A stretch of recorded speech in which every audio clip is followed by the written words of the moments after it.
comunicado número 1 de la Junta de Comandantes Generales.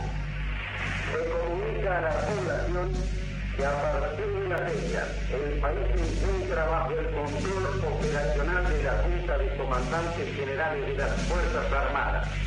Firmado Jorge Rafael Videla, Teniente General, Comandante General.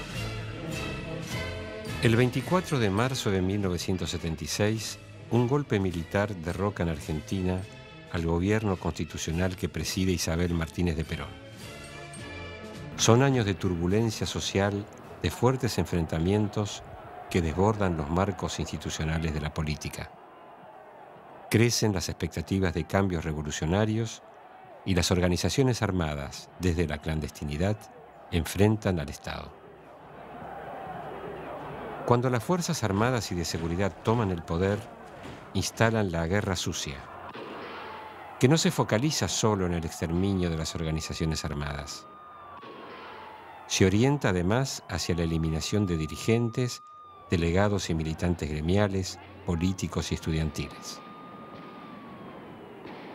El accionar represivo se derrama sobre un radio muy amplio de la población civil con el fin de inocular terror e implantar una subjetividad despolitizada y apática que provoque el rechazo hacia cualquier práctica social solidaria.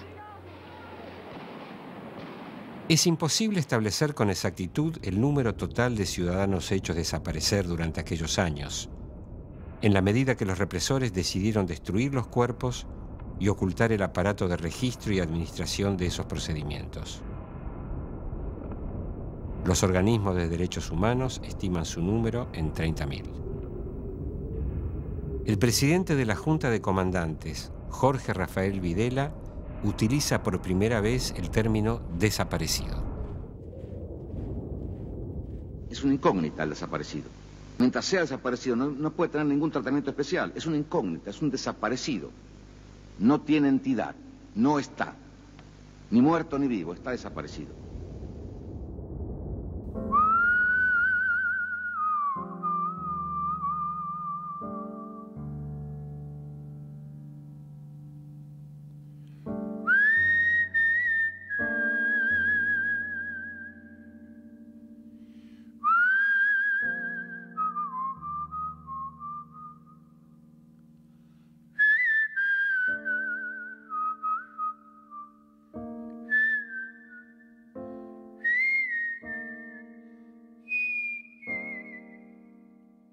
Si bien la comunidad judía organizada intenta quedar al margen de aquellos acontecimientos trágicos, más de 1.900 ciudadanos de origen judío fueron hechos desaparecer.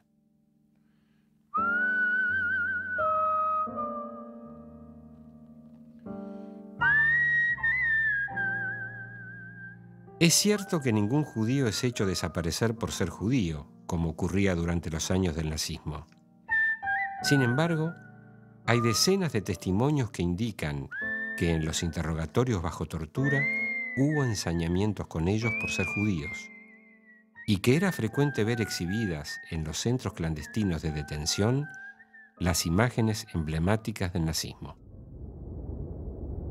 El intento nazi de exterminar al pueblo judío en su totalidad es la máxima expresión de la voluntad genocida hacia los judíos.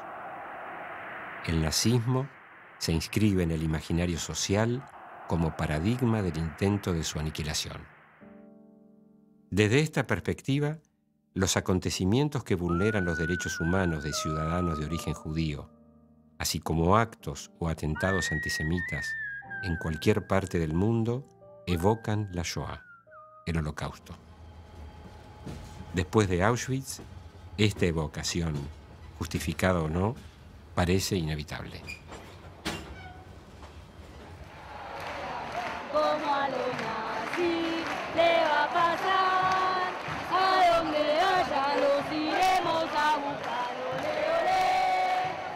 Ole, ole, ole, ole, ole. Cada aniversario del golpe de Estado reúne decenas de miles de manifestantes que recorren la Avenida de Mayo portando una bandera que, desplegada horizontalmente, se extiende cientos de metros. Sobre ella habitan los retratos de miles de desaparecidos.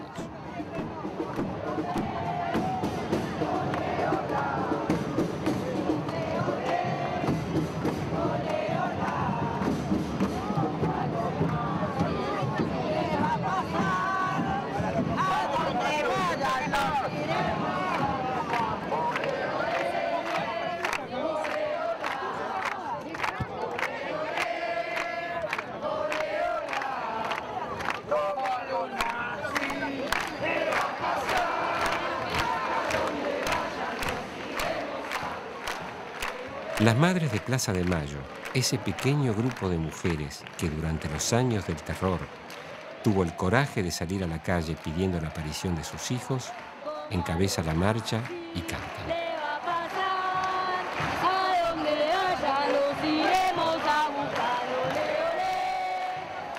En el transcurso de los años, los cánticos populares se fueron renovando siguiendo el devenir de los acontecimientos políticos. Sin embargo, este, que vincula a la dictadura militar con el nazismo, permanece vigente.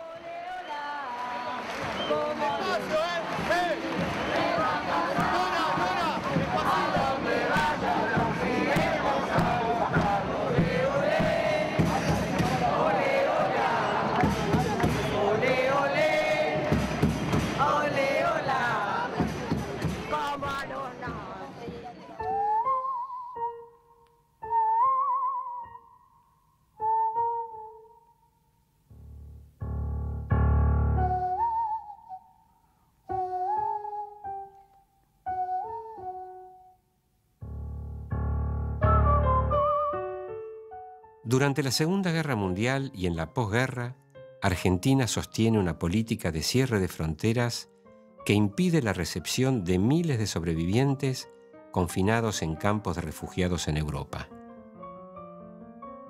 Sin embargo, cientos de colaboradores y jerarcas nazis logran asilo y protección en estas tierras, evitando juicio y castigo. Me pregunto, ¿no será esto un precedente a la pretensión de impunidad que reclaman los represores argentinos a los gobiernos constitucionales?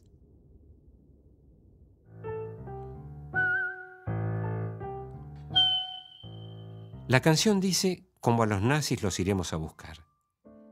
Los acontecimientos históricos muestran, sin embargo, que finalizados los juicios de Nuremberg, con la excepción de Simón Wiesenthal, esa búsqueda fue declinando hasta desaparecer. Quizá el estribillo, a donde vayan los iremos a buscar, esté vinculado a la inscripción de la captura de Adolf Eichmann en alguna huella de la memoria colectiva de los argentinos. En 1960 tiene lugar un acontecimiento sin precedentes en el mundo. Un comando israelí captura en la provincia de Buenos Aires a Adolf Eichmann, el máximo responsable de la organización y el gerenciamiento del genocidio judío perpetrado por los nazis.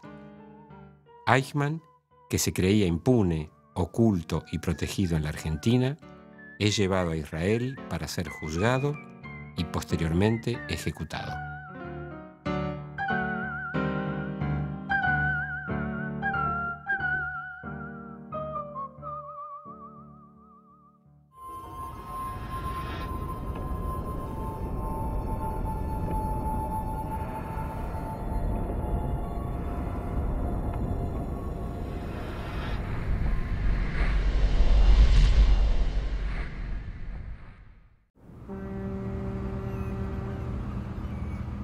El establecimiento de los judíos en la Argentina como minoría organizada data de fines del siglo XIX.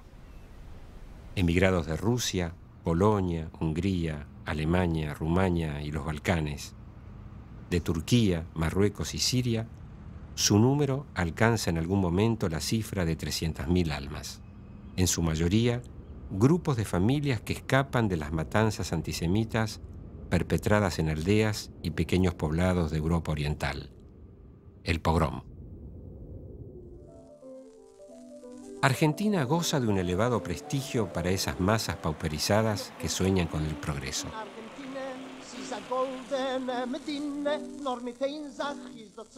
Son los años en que se fundan las colonias agrícolas judías en las provincias de Buenos Aires, Santa Fe, Entre Ríos, La Pampa, Santiago del Estero y el Chaco. También en los centros urbanos, tanto en Buenos Aires como en el interior del país, se fundan cientos de instituciones comunitarias. Entre las emblemáticas, el Hospital Israelita Ezra, institución de gran prestigio que funcionó durante décadas como hospital modelo, la Liga Israelita Argentina de Lucha contra la Tuberculosis, los comedores populares, templos, asilos para niños, la IVO, bibliotecas, escuelas, clubes y asociaciones mutuales, como la AMIA de Buenos Aires, cuya sede original fue destruida por una bomba el 18 de julio de 1994.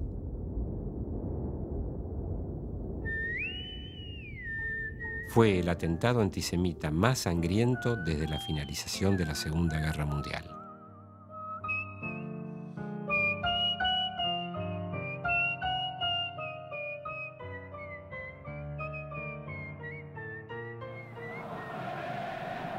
Durante los convulsionados años previos al golpe de Estado de 1976, muchos jóvenes judíos se enrolan en distintas agrupaciones políticas que proclaman una transformación revolucionaria. Según los registros de la Comisión Nacional sobre la Desaparición de Personas, CONADEP, y el informe que presentó la Comisión de Solidaridad con los Familiares de Desaparecidos ante el juez Baltasar Garzón, la cantidad de judíos argentinos desaparecidos ronda el 15% del total. Esta proporción constituye una desmesura y amerita la creación, en 1982, del Movimiento Judío por los Derechos Humanos. Al Movimiento Judío por los Derechos Humanos lo crea un pequeño grupo de activistas convocados por un rabino estadounidense enviado a Buenos Aires por el movimiento del judaísmo no ortodoxo, Marshall Meyer, fundador de la comunidad Betel, y un periodista valiente y polémico, Hermann Schiller, director del periódico Nueva Presencia, un semanario que desde 1977 denuncia al gobierno de la dictadura. El periódico que yo dirigía y que fue uno de los pocos, y en algún momento terminado el único que enfrentó a la dictadura, Nueva Presencia, salió en primer lugar el 9 de julio del 77.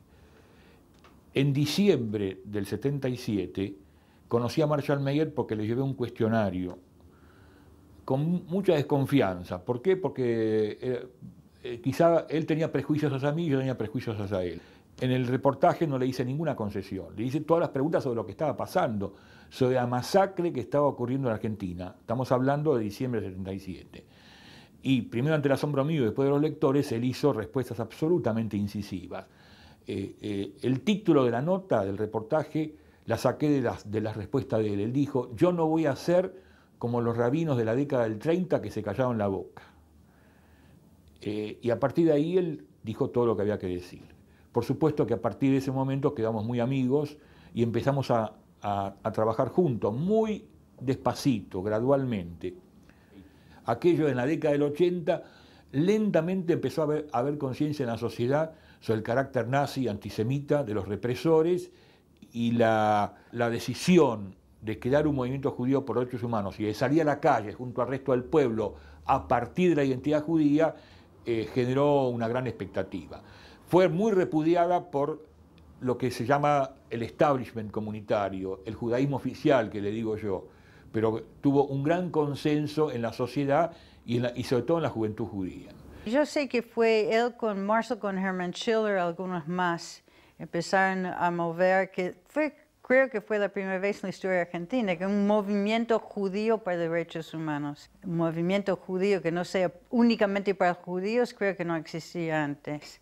Y las reuniones, por supuesto, estaban en casa, gente que estaba muy involucrado. Creo que fue importante para la historia argentina también, porque acá la visión judía, la comunidad judía como AMIA, idea no fue universalista.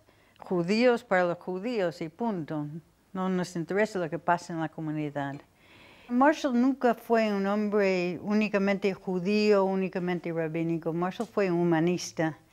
Y él sentía que su responsabilidad, tanto hacia el pobre como hacia la viuda, hacia el necesitado, fue parte de su rabinato. Y para ser un rabino, para ser un judío creyente, hay que ser proteger al otro. Y cuando empezó el tema de derechos humanos, él no sentía que ese fue un problema judío, católico, ni político.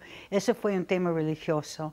Y así definía él su posición religiosa. Una de las razones por las que nace el movimiento judío por derechos humanos, por supuesto que nació por la necesidad que teníamos de involucrarnos a partir de la identidad judía y de haber una presencia judía en esa lucha por derechos humanos, pero también porque buena parte de los familiares de desaparecidos judíos no encontraban su lugar en el ámbito de los organismos de derechos humanos y ni siquiera en las Madres de Plaza de Mayo. La lucha interna fue terrible con la derecha judía, con el establishment, con el judaísmo oficial. Pero también no fue menos terrible la lucha por afuera, en donde decían ustedes siempre guéticos, siempre separados, ¿por qué un movimiento judío por derechos humanos? ¿Por qué un movimiento de estudiantes de psicología por los derechos humanos? Eso no es separación, cada uno suma su particularismo a la lucha general. Marshall estaba en contacto con las madres, que muchas de las madres fueron a verlo a Marshall buscando a sus hijos ayuda, no tenían ayuda en la iglesia, nadie le abría la puerta, no tenían abogados en su lado. Entonces, esto pasa de voz a voz. Entonces, una madre vino a hablar con Marshall, dice Marshall escuchaba, la atendía, escribía cartas, todo lo que fue en su alcance. Entonces, contaba a la otra madre. Entonces se juntaron todo un grupo de madres que Marshall dijo, bueno, quiero que vengan a mi sinagoga. Quiero que ustedes vean de dónde vengo yo, y que mi religión, que la mayoría no fueron judíos, fueron católicas. Y les invitó un viernes a la noche y vinieron con los pañuelos blancos. En plena dictadura. En plena dictadura. Y la gente estaba enojada, porque ponía en peligro que Beth-El va a ser una comunidad así izquierdista, terrorista, todo. Así que no fue fácil esto. Marshall dijo, mira, si mi comunidad no recibe a esta gente, yo no puedo ser rabino en una comunidad así. Si no están de acuerdo con lo que yo estoy haciendo, me voy. Yo les entiendo, me voy y hago mi vida. Bueno, es difícil echar a un tipo como Marshall. Entonces se quedó, dijeron, no, quédate. Entonces siguió actuando como él le parecía bien. Él fue el único rabino que fue a visitar las cárceles y trató de conectarse con gente, venía un padre, por ejemplo, mucha gente le venían padres, tíos, hermanos para pedir su ayuda. Contactaba a todos, había un red ya de gente que se podía hablar. Mi casa fue una parada. La gente que dormía en la noche, yo entraba en casa y no sabía quién estaba durmiendo allá. Yo acompañé gente al puerto acá, Marshall acompañó gente al aeropuerto, llevamos gente a la embajada, safe houses. Y mayormente fue hacer declaraciones en el público y también lo que fue muy importante que hizo es influencia en los gobiernos extranjeros, presión internacional. Me acuerdo que el OEA, abogados de OEA vinieron, un día pasamos en casa con las cortinas cerradas porque nos seguían siempre, ¿no? Y quién venía a casa y quién no venía a casa, por los teléfonos. Jugó un papel muy importante en el caso de Timmerman y trajo, por ejemplo, a Elie Wiesel, el ganador del premio Nobel, acá para tratar de poner presión sobre el gobierno para dejar salir a Timmerman.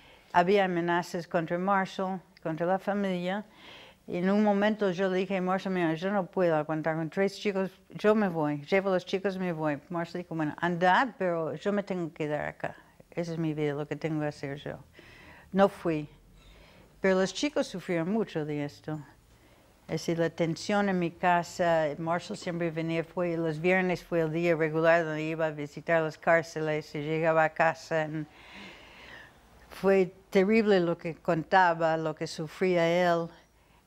Amenazar era una cosa de todos los días, era permanentemente judío, te vamos a matar, todo eso era permanente. Hubo 2 atentados en las imprentas donde se hacía Nueva Presencia. Las 2 ocurrieron el mismo año, en el año 81. ¿Por qué no me mataron? Hay que preguntárselo a ellos, como también hay que preguntarle a ellos por qué no mataron a Marshall Mayer. La derecha siempre dice, bueno, porque era norteamericano y tenía de algún modo la apoyatura de la embajada. No sé si están así, eso es parte de las contradicciones. Marshall también puso las bolas, puso lo que había que poner, fue a los campos de concentración, al campo de concentración no, pero fue a las cárceles Campo de concentración no, porque no se podía ir, pero fue a las cárceles cuando no iba nadie y pasó indignidades en las cárceles. Ese es su gran mérito, haber visto lo que en el resto de la comunidad no se veía.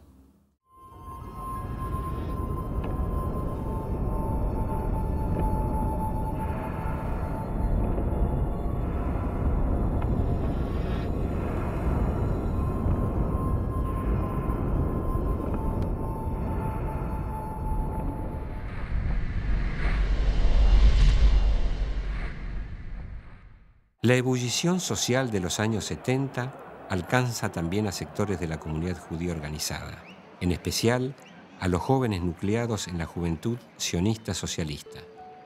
Algunos de ellos emigran a Israel, otros se sienten convocados a formar parte de aquellas agrupaciones que militan en el marco grande de la sociedad. También se sienten llamados a esa militancia otros jóvenes judíos, por fuera del marco sionista. Son descendientes de inmigrantes de Polonia y Rusia, portadores de ideales libertarios, judíos socialistas, bundistas, comunistas. Unos y otros engrosan las filas de los militantes, y por ende, muchos de ellos también la de los desaparecidos. La presencia judía en los grandes procesos de transformación siempre fue un hecho, en la Revolución Francesa, en la Revolución Rusa, en todos los movimientos transformadores de la historia había una presencia judía. Y por supuesto quienes se oponían. Por eso la desproporción de presencia judía en el campo de la lucha contra la dictadura y contra el fascismo con relación a la población.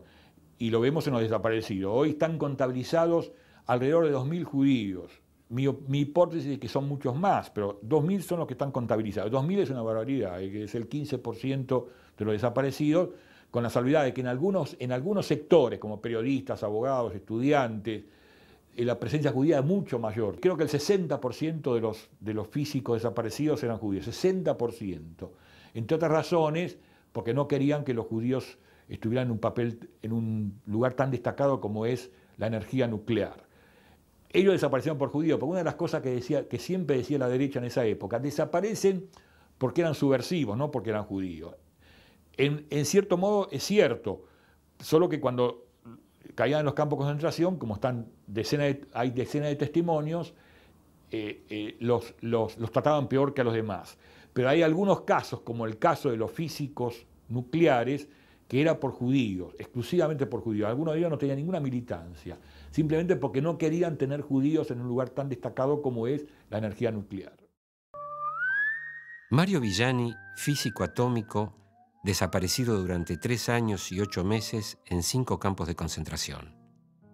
Por lo prolongado de su desaparición, pasa a ser un testigo clave ante la Junta de Comandantes. Declara ante la CONADEP, como así también ante los tribunales de Italia, y en España ante el juez Baltasar Garzón. Los judíos no solo tenían que pagar por lo que tenía que pagar cualquiera de nosotros, por la acción política concreta que hubiéramos o no hecho, o que ellos suponían que hubiéramos hecho, sino que además tenían que pagar por todo lo que los judíos habían hecho a la humanidad, desde la muerte de Cristo para acá. Pero además tenían trato peor por el hecho de ser judíos. Yo lo he visto cosas muy bien, desde hacerlos, por ejemplo, hacerlos caminar en 4 patas y ladrar como un perro o roncar como un chancho, ¿no? O tener que lamerle las botas la bota o las zapatillas. Normalmente andaban con zapatillas, salvo el jefe, ¿no? He visto hacer cosas muy duras con los judíos. Hay un relato que es muy duro, que puede ejemplificar cuál era el trato que podía recibir un judío por el hecho de ser judío, ¿no? Esto era en el Olimpo. Había un muchacho que no pude, todavía hoy no sé qué nombre tenía. Es uno de los que no he averiguado el nombre. Sé que era judío, un muchacho joven, tenía barba, y que además de judío era comunista y maestro. Entonces eran, desde el punto de vista de las mentalidades de estos tipos, eran 3 lacras ilevantables, las 3. Judío, comunista y maestro, ¿no? Encima joven. Y el turco Julián lo había tomado como su caso. El turco Julián tenía una especial inquina con la cuestión judía, ¿no? Entonces, había decidido ser él el que lo interrogara, y él había decidido torturarlo personalmente, pero no con la picana, sino con un cable enchufado en el enchufe de la pared, con las puntas peladas, y las otras 2 puntas peladas directamente con eso. Esto son 220 volts. Puede quemar, puede matar, electrocutar, uno entra en coma, es un desastre. Pero no le bastó con eso. Antes de torturarlo con el cable, le metió un palo de escoba en el culo. Y entonces después lo torturó. Con la forma en que lo tenía así apoyado de panza contra la mesa de tortura y los pies en el suelo. No lo tenía acostado. Y le había puesto el palo en el culo y lo torturaba con eso. Se retorció de tal forma que se le rompieron los intestinos, se le murió. Pero al día siguiente vino la orden de arriba, vino la orden de soltarlo. Y se había muerto. Y el turco me dijo a mí, el turco Julián me dijo, menos mal que se murió ese judío hijo de puta, si no lo tenía que haber soltado.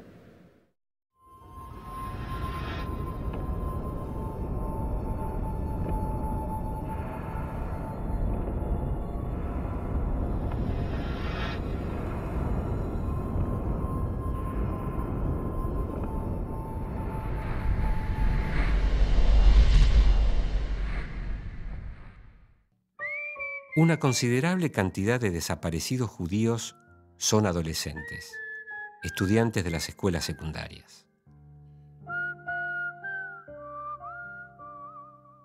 Mauricio Weinstein tiene 18 años cuando es secuestrado y posteriormente desaparecido. Sus padres emprenden una desesperada búsqueda que incluye pedidos de habeas corpus, solicitud de ayuda a los organismos de derechos humanos, a la OEA, Embajada de Israel, a instituciones comunitarias judías locales e internacionales. Su padre, el doctor Marcos Weinstein, crea en 1999, junto a un grupo de familiares de desaparecidos judíos, la Asociación de Familiares de Desaparecidos Judíos en la Argentina. Las instituciones judías de la República Argentina no estuvieron a la altura de ninguna circunstancia especial como para tener algún compromiso con alguna acción nacional o internacional al respecto. Es más, nuestra familia, el grupo de alrededor del año 78, un encuentro con quien era presidente de la DAI en aquel entonces, que por tanta presión nos recibió en el salón, el que tenían ahí en la calle Pasteur era en aquel entonces, nos recibió de pie 10 minutos, diciendo que él tenía una reunión mucho más importante que atendernos a nosotros y que igual no podía hacer nada, así que lo único que podíamos hacer era hacerle al secretario la lista de personas y a quién reclamaban.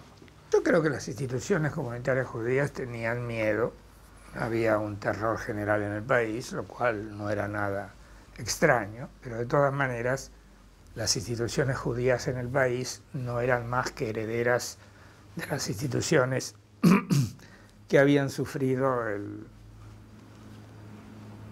la persecución en Europa, por lo tanto sabían lo que pasaba y lo que iba a pasar, y que el apaciguamiento, que es lo que hicieron todas las instituciones judías de Polonia, Rusia, Hungría, Alemania, etc., los condujo a las cámaras de gas. No sirve el apaciguamiento, hay que enfrentar y enfrentar con lo que se tiene.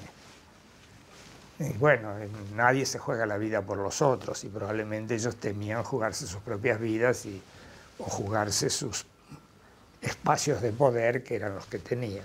Estuvimos en contacto con la Amnistía Internacional, del Congreso Judío Mundial ni hablar, ni del American Jewish Committee lo mismo. Ninguna institución internacional participó, según ellos o según dejaron entrever años después, no en esos años.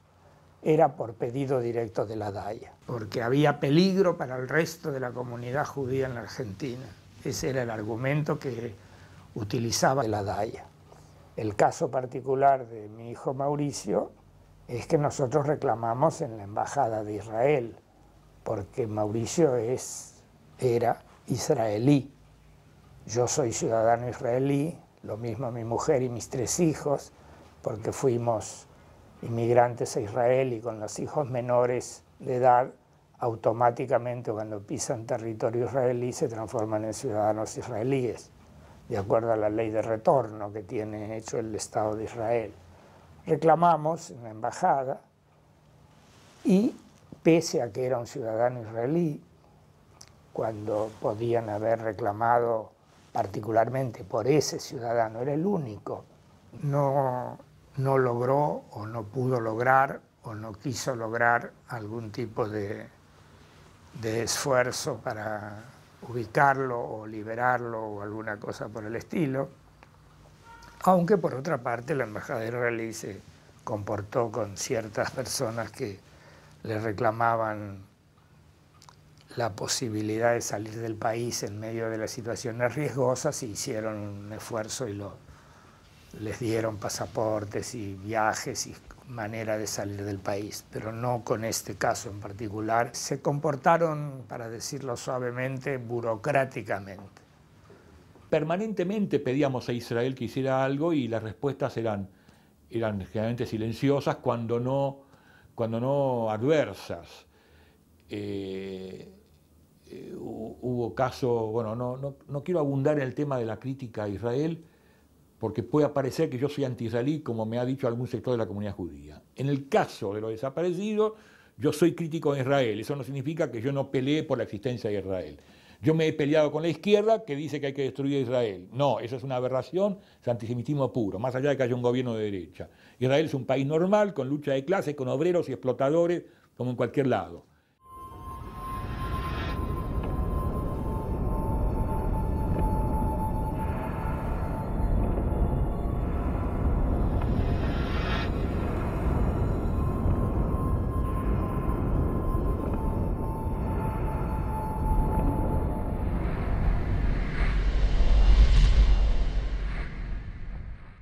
El 1 de junio de 1976, Alejandra Jaimovich es detenida en la ciudad de Córdoba y posteriormente desaparecida. Tenía 17 años.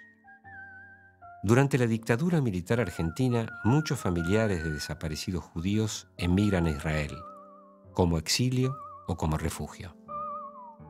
Su padre, escribano y presidente de la delegación de Daya en esa ciudad, Luis Jaimovich, junto a Elena, su mujer, tras 2 años de desesperada e infructuosa búsqueda, emigran a Israel.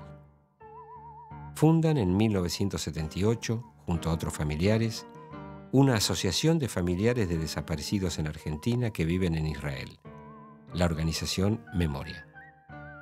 Por aquellos años, Memoria centra sus esfuerzos en pedir ayuda al Estado de Israel para presionar a la Junta Militar Argentina a fin de encontrar y rescatar con vida a sus familiares. Elevan petitorios, acercan listas de desaparecidos. Las respuestas no son favorables. Solo reciben expresiones de apoyo moral y comprensión.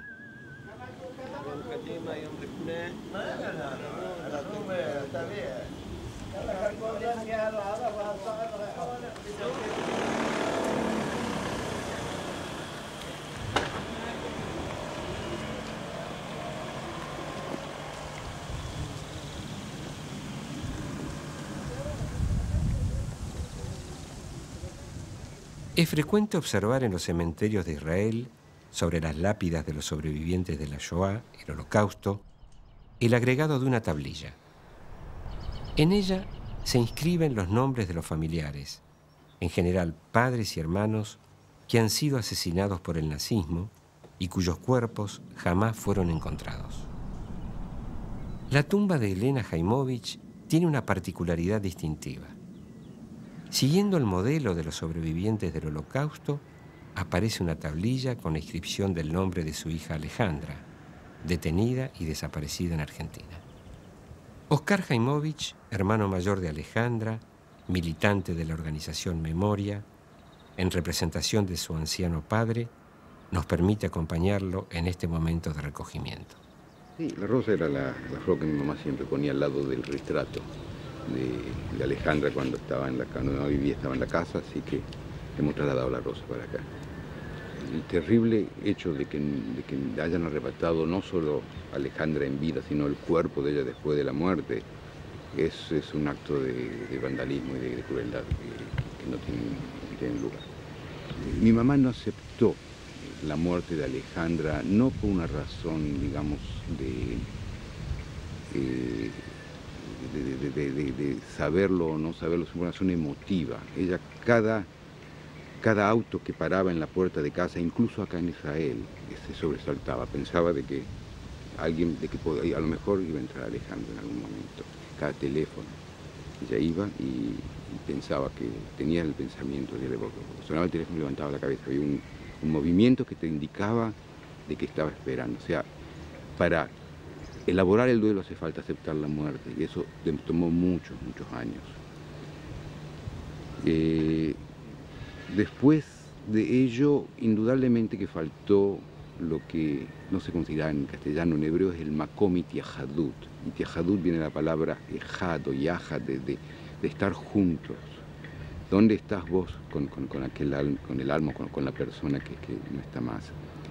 Eso es parte de todo, en toda la historia humana se ha honrado a aquel que fallece con un lugar donde sus cercanos pueden estar con él, y eso falta.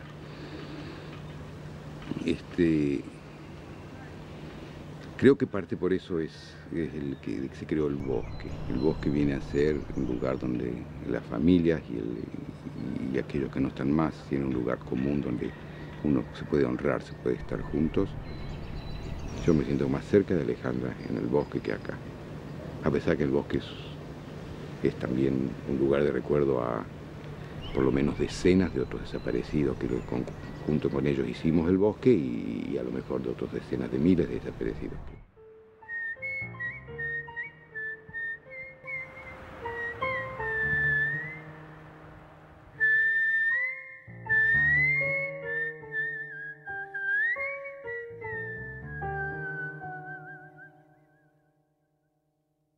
En 1992, los familiares nucleados en la organización Memoria en Israel logran establecer en Ben Shemen, en un cruce de carreteras equidistante entre Jerusalén y Tel Aviv, el bosque Memoria por los Desaparecidos en Argentina. En septiembre de 2003, el Estado de Israel, por recomendación de una comisión interministerial que indagó acerca de más de un centenar de desaparecidos judíos, amplía el bosque, se hace cargo de su cuidado y erige monolitos recordatorios con los nombres de los desaparecidos cuyos familiares prestaron testimonio ante esa comisión.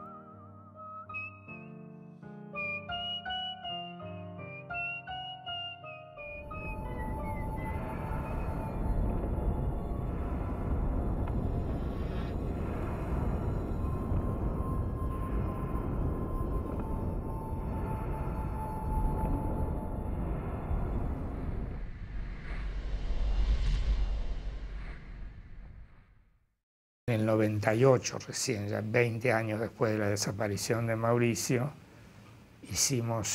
instalamos en la opinión pública de Israel la idea de que Israel no se había ocupado de un ciudadano israelí desaparecido, como decían que se ocupaban de, de los que habían sido raptados o, alrededor del Estado de Israel. Y bueno, logramos la formación de una comisión interministerial que investigó los desaparecidos en Argentina, y tuvimos reuniones con... Durante el año 1999, la Asociación de Familiares de Desaparecidos Judíos en Argentina, junto con la agrupación Memoria de Israel, se abocan a sensibilizar a la opinión pública israelí a fin de que el Estado apoye y se involucre en sus demandas al Estado argentino. Investigar, encontrar los cuerpos, buscar también a los niños judíos apropiados, juzgar y castigar a los culpables. El 31 de mayo de 2000, un grupo de madres de desaparecidos residentes en Argentina e Israel realizan, al estilo de las Madres de Plaza de Mayo, una ronda alrededor de la menorá, el candelabro de 7 brazos que está frente a la Knesset, Parlamento israelí. Finalmente, durante ese mismo año, por recomendación del Parlamento israelí, se crea una comisión interministerial cuya misión básica es entrevistar a familiares de desaparecidos, trazar un panorama sobre la desaparición de ciudadanos judíos entre 1976 y 1983, averiguar destinos, ubicar cuerpos, a fin de poder darle sepultura. Durante las sesiones en Israel y en Argentina, esta comisión toma declaración a casi un centenar de familiares de desaparecidos y algunos exdetenidos. Alejandra Naftal es secuestrada el 9 de mayo de 1978. Era militante de la UES, Unión de Estudiantes Secundarios, en el Colegio Carlos Pellegrini. Permanece desaparecida en el campo de concentración El Vesubio hasta que es legalizada y finalmente detenida en la cárcel de Villa Devoto. Su declaración ante la comisión nos permite conocer algunas de sus vivencias como desaparecida judía. Yo estaba esposada a una pared con una capucha. אני הייתי עם אזיקים קשורה לקיר ועם כיסוי ראש. Hasta que finalmente me dicen, vamos, te toca el turno. עד שסוף סוף אמרו לי, בואי, זה התור שלך. Y comienza la tortura. ואז התחילו עינויים.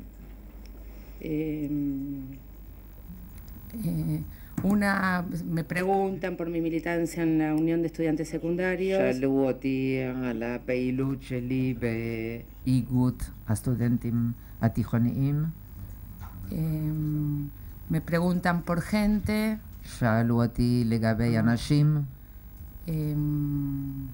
Me preguntan especialmente por Mauricio Weinstein y Juan Carlos Mártire, que habían sido compañeros míos de militancia. שאלו על מאוריסיו ויינסטיין ועל Juan Carlos Mártire, שהיו חברים בפעילות.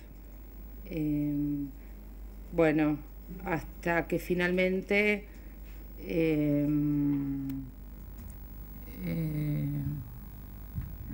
comienza, dice, bueno, ahora vamos a hablar de lo importante.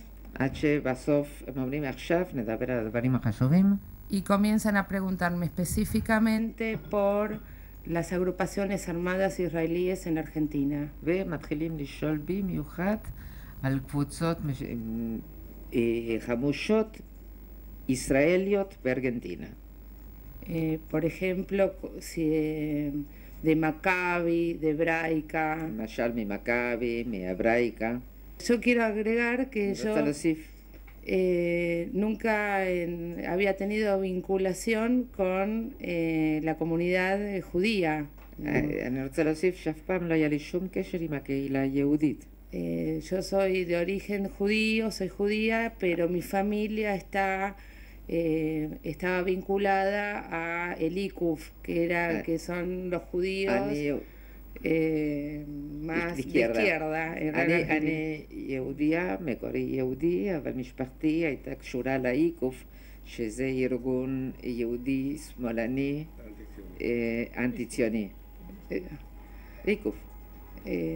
A lo que decía que yo no tenía ningún tipo de información de las actividades sionistas en Argentina y que nunca había tenido vinculación. שום אינפורמציה על פעילות ציונית בארגנטינה ולא היה לי שום קשר. Entonces había comentarios como de bromas con respecto a querer, bueno, pero que son los judíos, entonces como querer... עשו בדיחה ואז שאלו, ואז מה הם היהודים? Y hasta que termina la sesión de tortura, gritando, yo es algo que tengo muy grabado, que gritaba, soy judía pero argentina. ואז, בוא גריטה? והיא זוכרת מאוד מאוד שכשנגמרו לקראת סוף העינויים, היא צעקה, אני יהודייה אבל ארגנטינאית. Cuando estoy en Devoto, כשהייתי בדבוטו, a los 10 días de estar en Devoto, כעבור 10 ימים, me dicen que tengo que ir a ver al rabino de la cárcel. אמרו לי שאני צריכה ללכת להיפגש עם הרב של בית הסוהר. Voy porque realmente después de haber estado en el Vesubio, yo empiezo con todo un proceso de querer saber sobre mi origen. הלכתי כי אחרי שהותי בווסוביו התחלתי תהליך שאני רוצה לדעת את מקורותיי.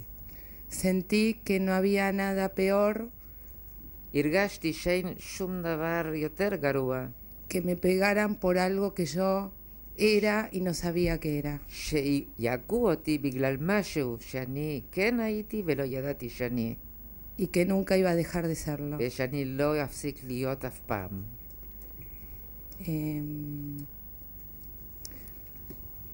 Entonces cuando me dicen que me va a ver un rabino es como que siento que bueno. אז כשאמרו לי שאני הולכת להיפגש עם רב, אמרתי כן. Pero no fue muy alegre porque me encuentro con un rabino que no sé su nombre, a lo mejor alguien lo va a poder identificar quién era el rabino de Devoto en ese periodo, que es de agosto a octubre del 78. כי נפגשתי עם רב שאני לא מצליחה לזהות, אולי מישהו יעזור לי וידע מי היה רב של דבוטו בתקופה ההיא. Quien en vez de tener una conversación amigable, במקום לנהל שיחה ידידותית איתי, me pide que por favor le comunique cualquier comportamiento extraño que haya de las presas del pabellón con respecto a la política. A lo que le contesté al señor que me pedía esto, medio como que sea una informante, sería. אז עניתי לבן אדם הזה שביקש ממני להיות כמין מודיעה. Que no, que le agradecía sus servicios espirituales, pero שאני מודה לו על השירות הרוחני שלו, אבל לא. A la semana me dicen de nuevo visita de rabino. כעבור שבוע אומרים לי עוד הפעם ביקור של רב. Vamos a poner un poco de humor, porque si no... נשים קצת הומור פה, אם לא זה קשה. Y digo que no voy, que no quiero ver... ואז אני אמרתי, אני לא הולכת, אני לא רוצה לראות שום רב. Bueno, hasta que finalmente tengo que ir. בסוף אני הייתי מוכרחה ללכת. Y ahí me encuentro con un hombre que ya su sola imagen ואז פגשתי בן אדם שרק הדמות שלו transmitía otra cosa. Y lo primero que hizo fue abrazarme. העבירה משהו אחר, והדבר הראשון שהוא עשה זה הוא חיבק אותי. Y decirme que mi familia estaba bien, que... ואמר לי שהמשפחה שלי בסדר. Bueno, y que cualquier cosa que necesitara y que estaban haciendo todo lo posible para ושכל דבר שאני זקוקה לו ושהם עושים כל המאמצים. Y bueno, y a partir de ahí todas las semanas recibía la visita del... ומאז במשך כל שבוע היה בא מרשל מאיר cosa que quiero dejar constancia de que realmente fue un hombre que... אני רוצה שזה יהיה רשום que שהוא nos היה ayudó mucho. בן אדם שעזר לנו הרבה.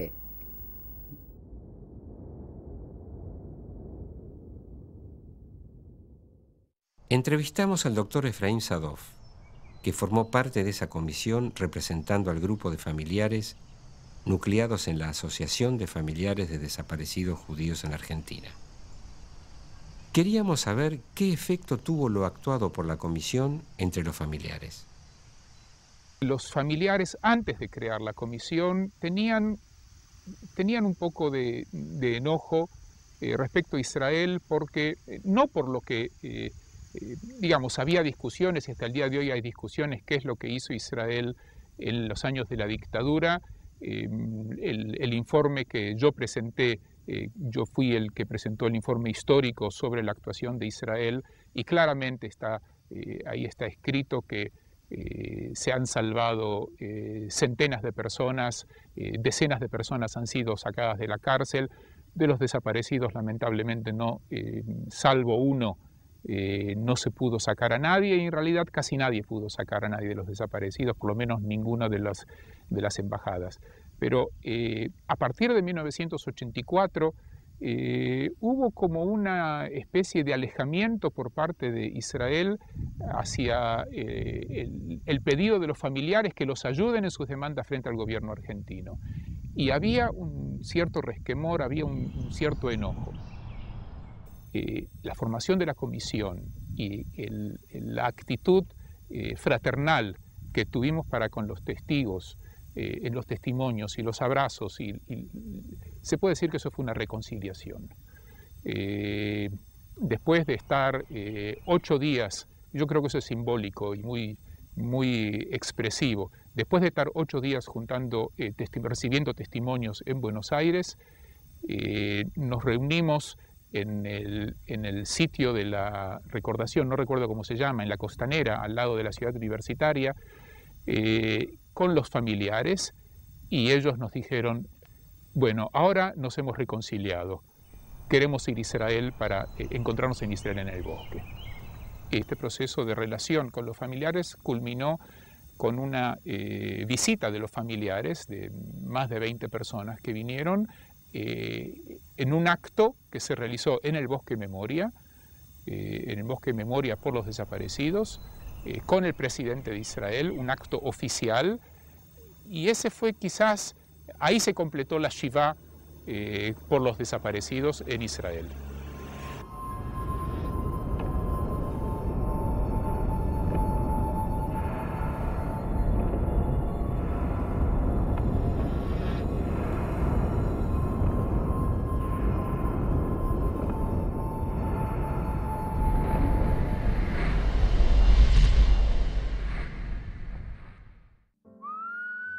Sara Rus puede salvar a su madre del exterminio en Auschwitz en 1944, pero no pudo rescatar a Daniel, su hijo, en 1978, cuando es detenido y desaparecido en Buenos Aires. Daniel Rus era físico y trabajaba en la Comisión Nacional de Energía Atómica. Sara rememora la escena de su llegada a Auschwitz y de su osada intervención ante el oficial de la CSS, en cuyas manos está la vida y la muerte de los prisioneros. De repente llega a mi madre, la mira, estaba muy desmejorada después de un viaje bastante difícil de Lodz a Auschwitz, y la ponen a la izquierda y a mí me hacen venir a la derecha. Y yo me doy cuenta que todos los que van a la derecha, como yo, son gente joven, gente más o menos capaces de trabajar, gente de mejor aspecto que lo que han mandado al otro lado.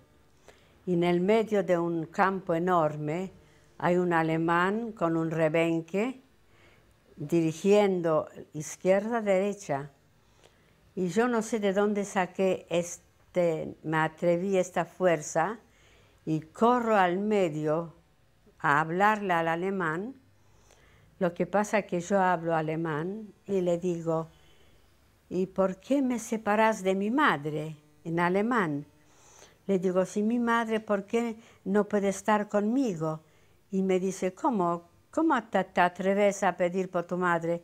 Y que ella es una mujer joven todavía, muy joven, yo soy una nena, y ¿por qué no me dejas estar con mi madre? Y me mira me dice, a ver, ¿quién es tu madre? A ver, ¿dónde está tu madre? Y corro a buscar a mi madre y la llevo al centro de este lugar y me dice, qué bien que hablas alemán, ¿eh?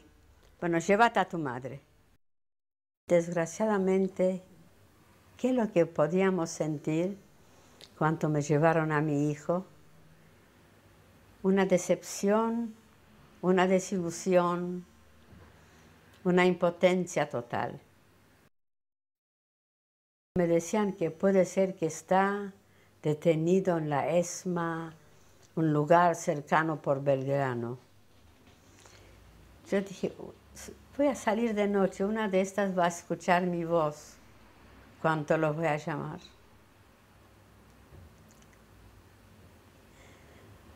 Desgraciadamente, no hubo respuestas. me di cuenta el sufrimiento que yo he vivido de chiquita, prácticamente de que no tuve adolescencia, no tuve vida, y sobreviví pensando, Dios mío, hasta que yo pude llegar a tener un hijo, lo que me pasó. Sara Rus, junto a otras madres de desaparecidos judíos, devinieron en Madres de Plaza de Mayo.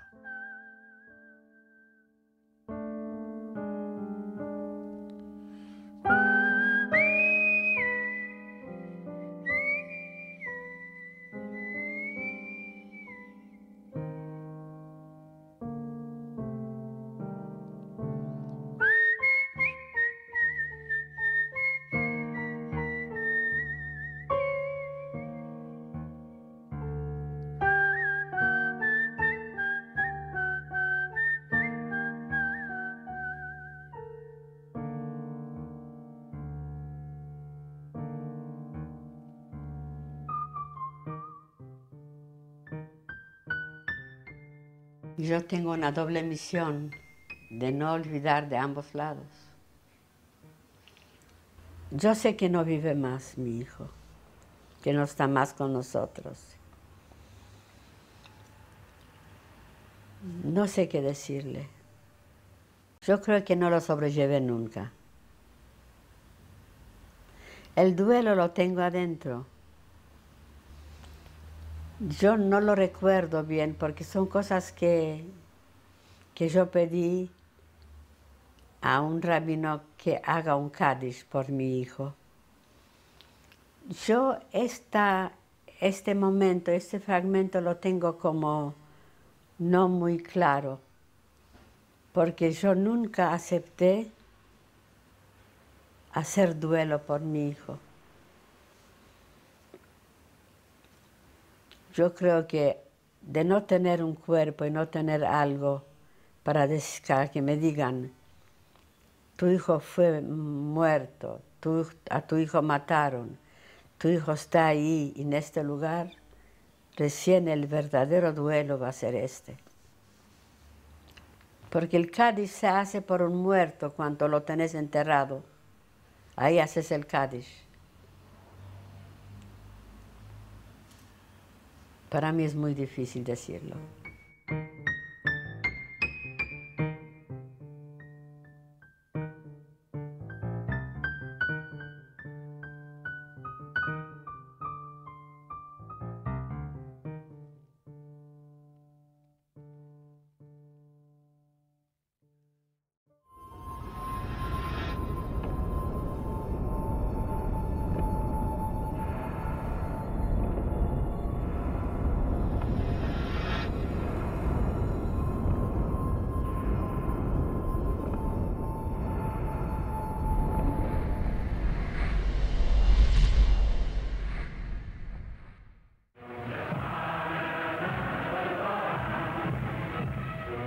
El intento de exterminio del pueblo judío jamás fue reconocido por sus perpetradores.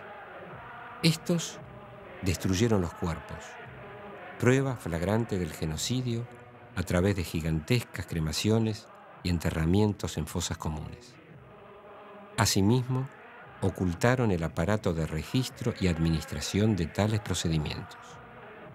6 millones de judíos fueron hechos desaparecer durante esos años. El Instituto Yad Vashem fue fundado en 1953 en la ciudad de Jerusalén por expreso pedido del Parlamento israelí para desocultar y mostrar al mundo esa formidable máquina de muerte y aniquilación sobre el pueblo judío llevada a cabo por el nazismo entre 1939 y 1945. Tiene montada en su sede una vigorosa muestra documental multimedia única por su riqueza expresiva y capacidad interactiva. Yad Vashem tiene asimismo como uno de sus objetivos centrales encontrar y registrar los nombres de los 6 millones de judíos desaparecidos en esa matanza, dar testimonio de su filiación y, de ser posible, de la circunstancia de su asesinato y posterior desaparición. Para ello, ha ideado un dispositivo directo y sencillo: la distribución masiva de la hoja de testimonio. Formulario redactado en 9 idiomas para ser llenado como declaración testimonial por familiares, amigos y vecinos de las víctimas.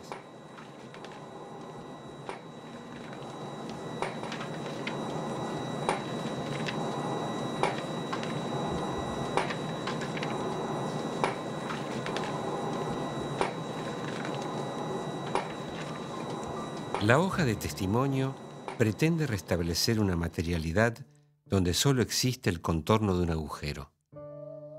Encontrar el nombre, establecer las fechas de los ciclos vitales, su nacimiento, el de los hijos, marcar un oficio, indicar la geografía de una morada, la circunstancia de una muerte.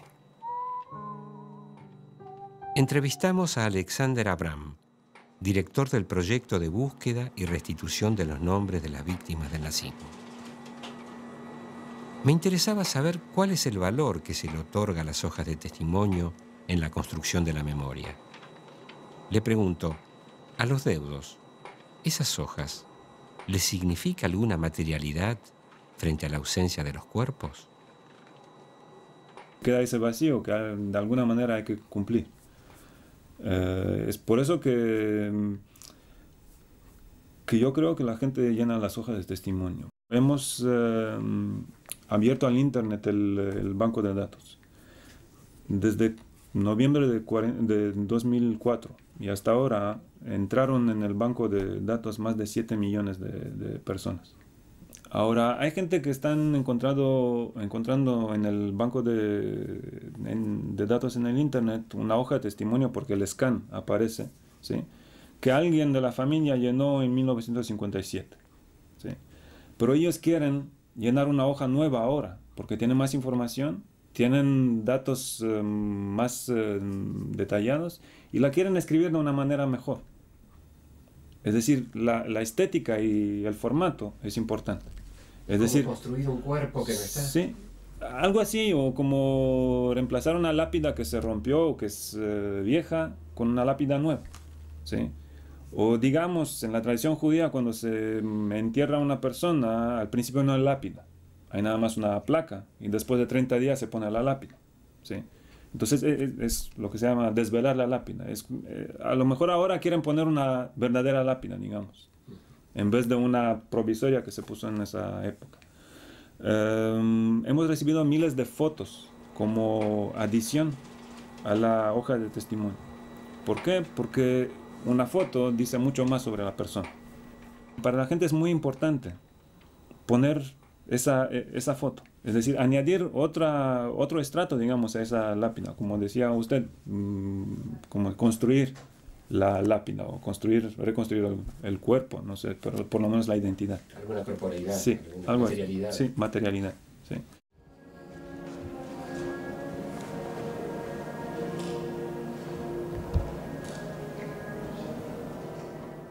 Estamos en la sala de los nombres.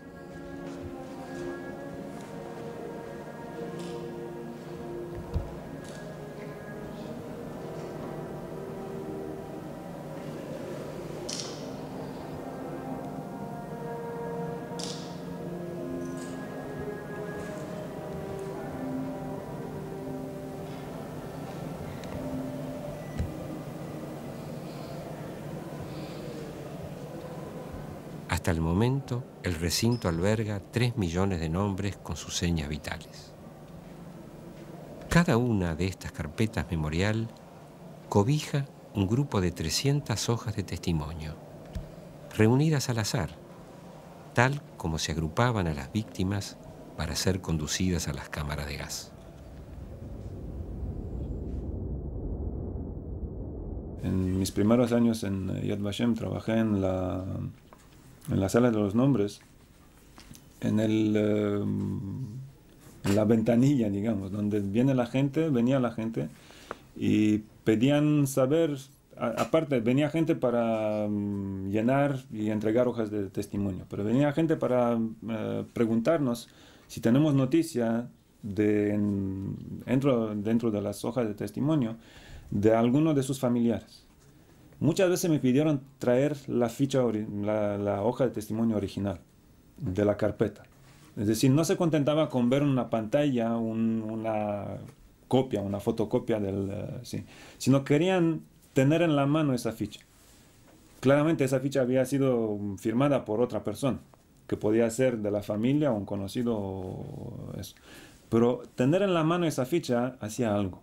Y en uno de los casos, uno por lo menos me acuerdo, la persona que agarró la ficha me pidió si podía ir adentro y decir Kadish sobre la hoja. La oración de memoria a los muertos. ¿Sí? Lo que quiere decir todo sobre el luto y sobre lo que representa una hoja de testimonio. Por lo menos para terminar. Simboliza el cuerpo. Sí. Hay un cuerpo. Así es. Porque Kadish se dice en el momento que el cuerpo se baja en la tumba, en la tierra.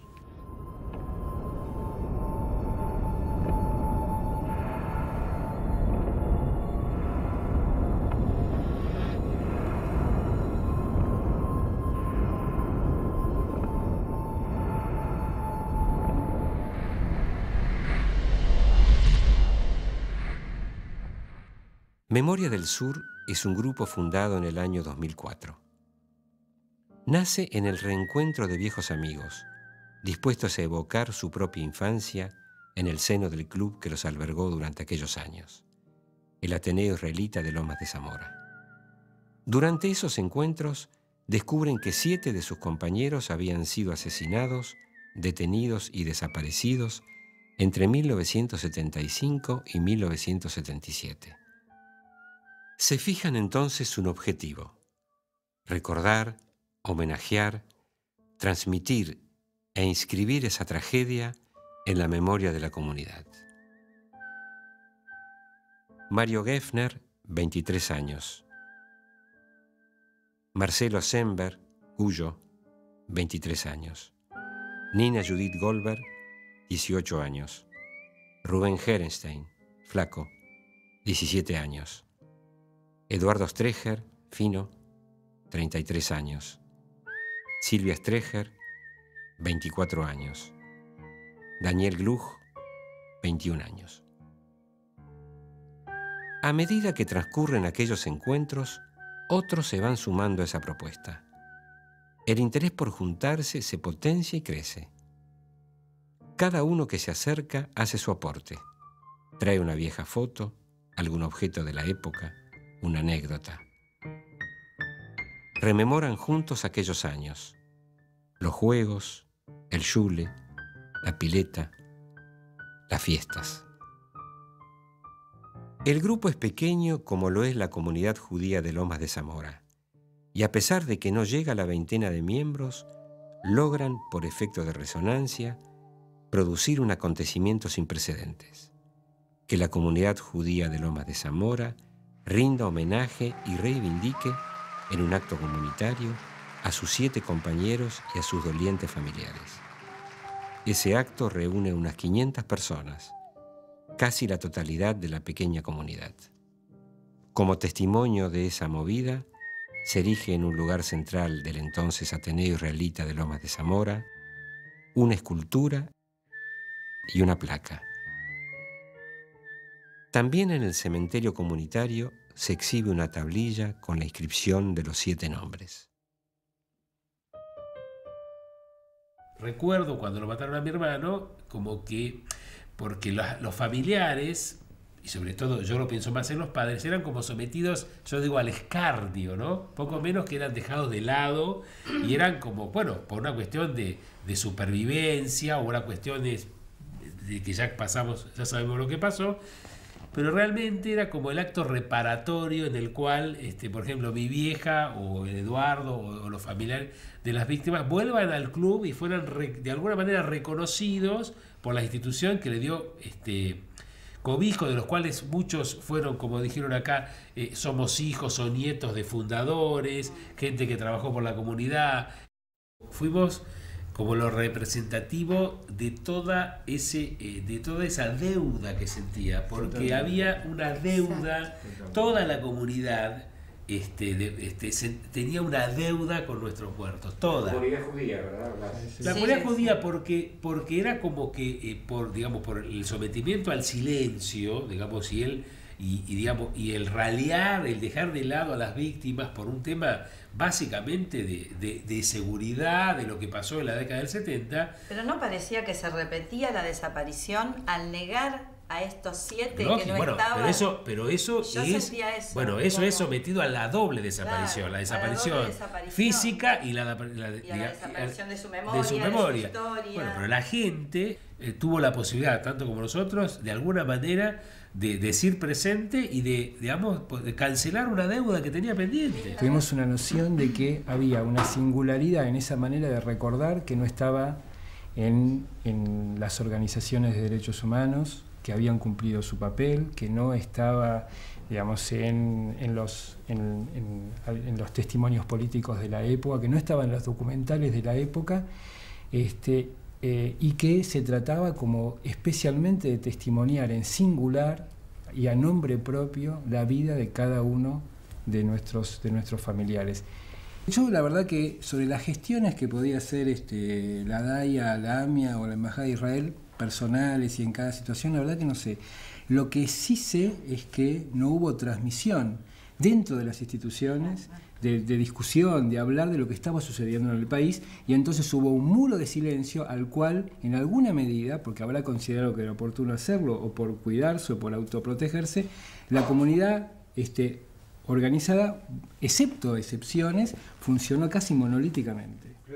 Es decir, se restringió. Fuera del ámbito de la comunidad. Tampoco se hablaba. Porque sí, con el mismo criterio uno puede ver la mayoría de los partidos políticos, las iglesias, cualquier tipo de institución. En cada ámbito, a cada una de esas instituciones se las cuestiona. Es decir, vos cuestionás a los partidos políticos por haber callado, cuestionás a la iglesia por haber callado, en cierto sentido, y cuestionás a la comunidad judía por haber callado. En función de esto que estamos haciendo, es como que prima la necesidad de ir para adelante, no para olvidar el pasado, sino que de aglutinar en función de lo que queremos hacer.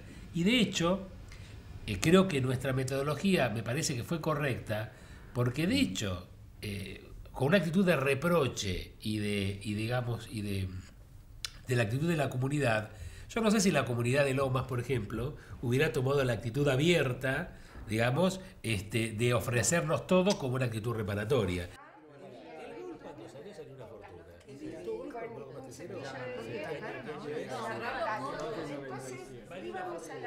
Por la tarde se suma al grupo otra integrante, Liliana Teplitsky, desaparecida y luego reaparecida como detenida legal, presa durante 8 años en la cárcel de Villa Devoto, y Pablo Geffner, hijo de Mario Geffner, el único de los 7 compañeros cuyo cuerpo fue reintegrado a la familia. Soy una especie de sobreviviente, porque en lugar de estar desaparecida, estuve presa 8 años en una cárcel mostrable, legal, digamos. Y no cuestiono y no reprocho a las instituciones judías, porque no esperaba en ese momento que me protegieran. Esta es la verdad. Sí me sorprendió la actitud de la Embajada de Israel y de Marshall Meyer. Un día tuvimos la visita en la dirección de la cárcel, la visita del cónsul de Israel con Marshall Meyer. Y el cónsul, estábamos todas, nos trajeron a todas las chicas judías, ¿no? Que éramos muchas. En la entrevista dijo el cónsul que el Estado de Israel iba a tomar cartas en nuestra situación personal y que nosotros no solo contábamos con la visa, sino también con la asistencia de la embajada, y que el rabino oficial de la embajada era Marshall Meyer y no el rabinato argentino. O sea, fue muy contundente. Cuando Pablo se entera de que su papá, Mario Geffner, es uno de los homenajeados por el Grupo Memoria del Sur, se acerca para que le cuenten acerca de su padre, a quien no llegó a conocer. Le preguntamos qué significa para él este grupo. Memoria del Sur para mí significa una puerta de acceso, una relación, una conexión con la historia de mi papá. Y me descubrió todo un lado que yo no conocía, que era el lado humano. Para mí, mi padre siempre fue un héroe político, militante, que dio su vida por cambiar la realidad. Y todo el lado humano de la cuestión, yo siempre lo había tenido a oscuras. A mi papá lo mataron cuando tenía 23 años y durante toda mi adolescencia, para mí ese, era un punto de inflexión, llegar a los 23 años. Y lo viví con mucha angustia. Y también me di cuenta que este hecho de siempre ser mayor que la muerte de mi padre, de algún modo en la memoria como que trastoca, y yo creo que con el tiempo se va a transformar en una especie de hijo que tuve. Tengo 2 hijos. El mayor, aunque es muy chiquito, tiene 2 años y medio y el menor tiene 1 mes y medio. O sea, siento la responsabilidad de reconstruir la identidad de mi padre para unirlo a Serafín, básicamente, que es el más grande ahora. Cuando pensamos en el nombre queríamos decir que era una persona especial. Serafín también significaba, o sea, será el fin de esta historia.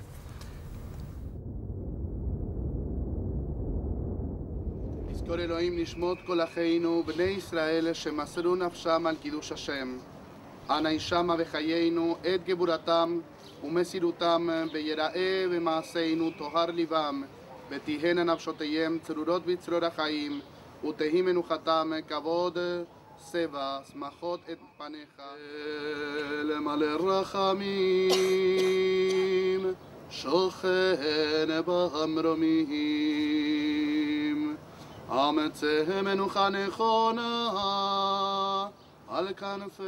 Volvemos a este lugar para rendir homenaje a nuestros familiares y amigos víctimas del terrorismo de Estado. En las instituciones de la comunidad de Lomas de Zamora, nuestros seres queridos tienen su lugar, como debe ser.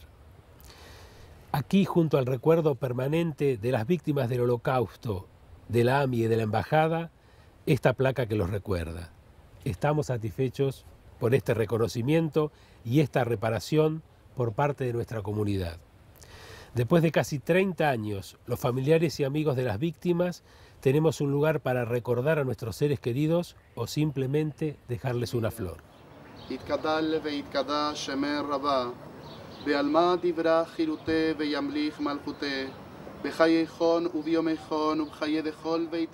Finalmente, el Kadish de duelo. La plegaria póstuma recitada cuando el cuerpo recibe sepultura.